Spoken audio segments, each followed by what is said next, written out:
אנחנו יוצאים לכיוון אנדרטת אלכסנדרוני.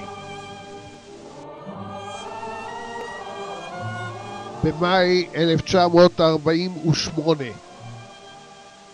יצא גדוד 32 להשתלט על הכביש באזור לטרון שער הגיא על מנת לאפשר תנועה לירושלים הנצורה.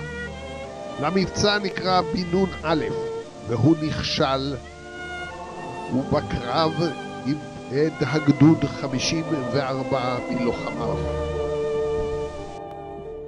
האנדרטה תוכננה על ידי יהודה יהב, ולוח השמות עוצב על ידי סול בסקין שהיה לוחם בחטיבה.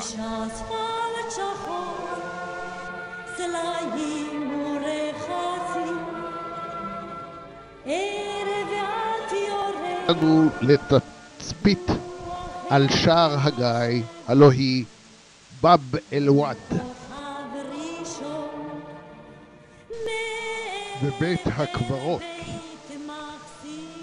הצבאי בקריית ענבים נטמנו בשנים 47-48 חללי ארגון ההגנה, הפלמ"ח וצה"ל, שנפלו על פריצת הדרך לירושלים. באתר ישנה אנדרטה לחללי חטיבת הראל, אשר הוצבה על ידי מנחם שמי, שבנו קבור במקום. הלוחמים שמעו כאן את הדי החפירות ולא ידעו באיזו מידה החפירות האלו מיועדות להם. בין הקברים מצויים נערים בני 15, 16, 17. כל ימיי אני הולך אלייך מסובב, האבנים חוצות את כפותיי, אבל אני איני מרגיש דבר. אני חוזר מארץ לא זרועה, חושית ידי תלטוף את צמך, הנה מכאן כמו עולם שואה, אני נופל תמיד מול שערך,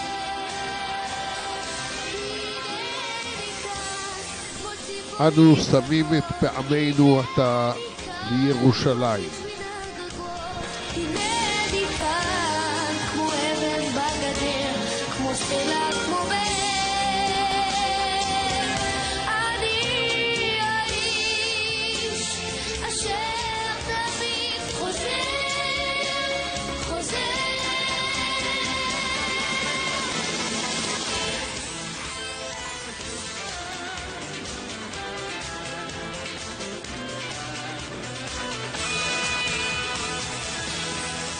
אהובתי על מגדלייך הגבוהים, וסדרת השקיעה סמוקת שוליים, קשה שלא להיות בך נביאים, או לפחות משוררים לירושלים, אך במחוזייך שניבאו בך נואשות את המלכות ואת הדם ואת החרב.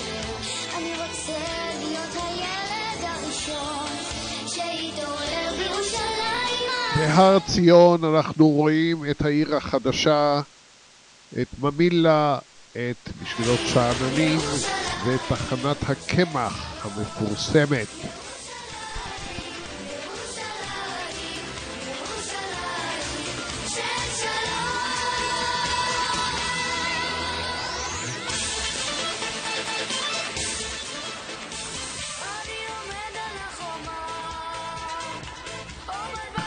אנחנו ממשיכים לשער ציון.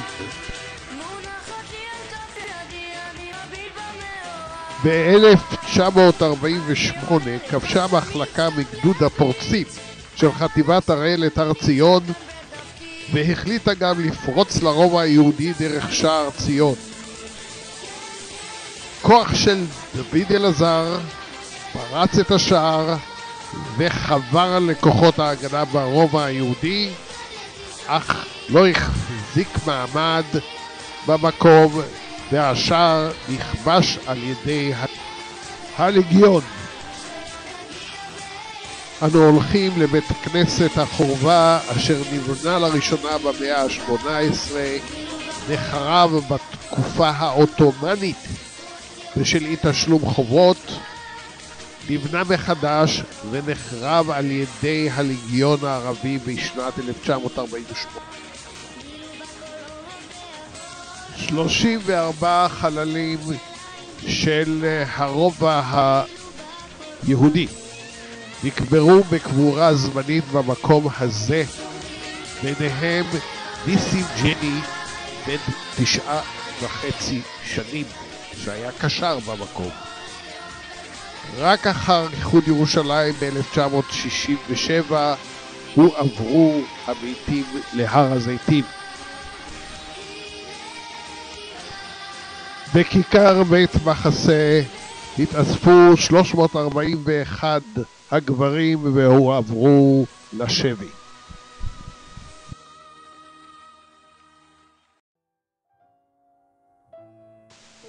ארוחת צהריים התקיימה במסעדת נבל דוד. מעל פסגת הר הצופים מגג המסעדה ניתן לראות את הר הזיתים ואת סילואן. הר הצופים, שלום לך ירושלים, מאת דורות חלמתי עלייך לזכור. לאחר הארוחה ביקרנו ברובע ההרודיאני בעיר העתיקה, אשר מציג מספר בתים בשכונת פאר מתקופת בית שני, מתקופת הורדוס, ואחרי כן עד חורבן בית המקדש השני. במקום התגלו שולחנות אבן, כלי חרס, ברונזה וזכוכית.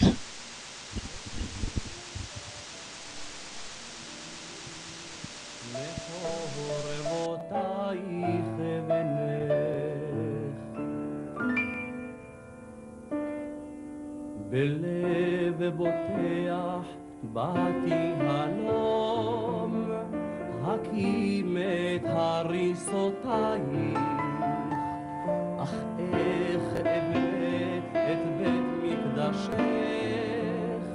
אם אין שלום בין בנייך.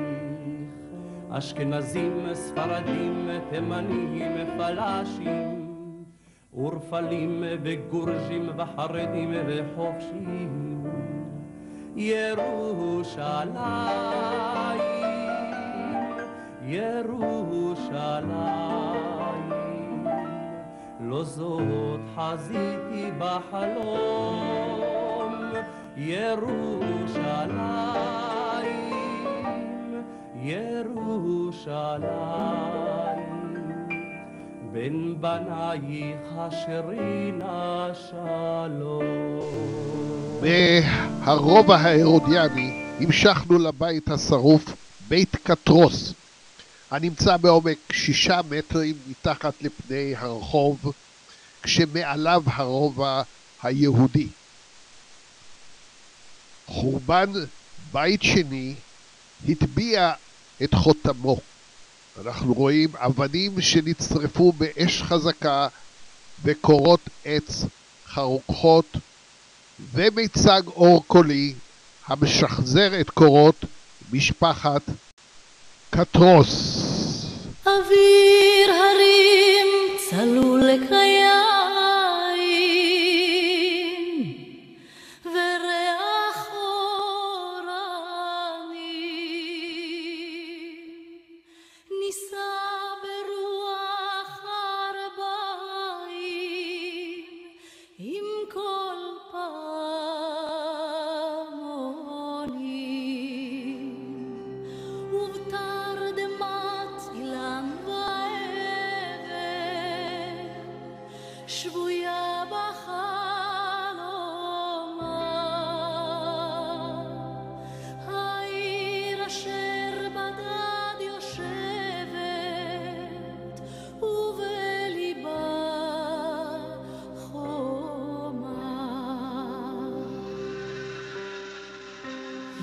ירושלים של זהב. סיימנו את הטיול בביקור בכותל, ואין נאה יותר מאשר סיום כאשר אנו עדים להכנות לטקס השבעת צנחנים. ירושלים של זהב ושל נחושת ושל אור, נבנה, הכותל נבנה כחלק משיפוץ שעשה הורדוס בהר הבית במאה הראשונה לפני הספירה.